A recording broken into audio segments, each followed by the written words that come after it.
It is 5:24 as you wake up on this Tuesday. Housing experts that I have spoken with are cautiously optimistic that the current recovery is a real recovery. So sellers and buyers have a reason to be happy, but there are some commonly held beliefs that we're going to debunk in today's Financial Fitness Zone.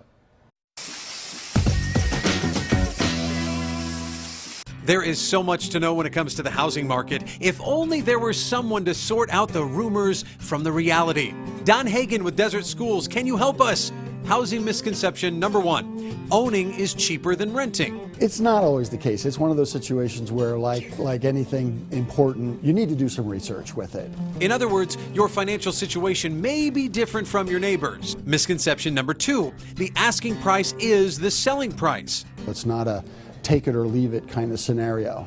So there's a little wiggle room with the right negotiator. Misconception number three, to own a home you have to have perfect credit. It's good to have good credit.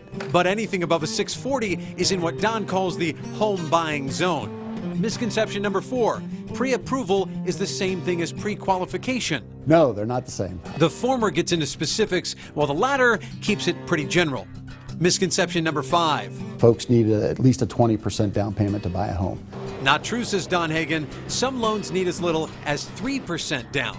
For 5 more misconceptions cleared up by the experts at Desert Schools, and for more financial tips and advice, enter the Financial Fitness Zone at abc15.com.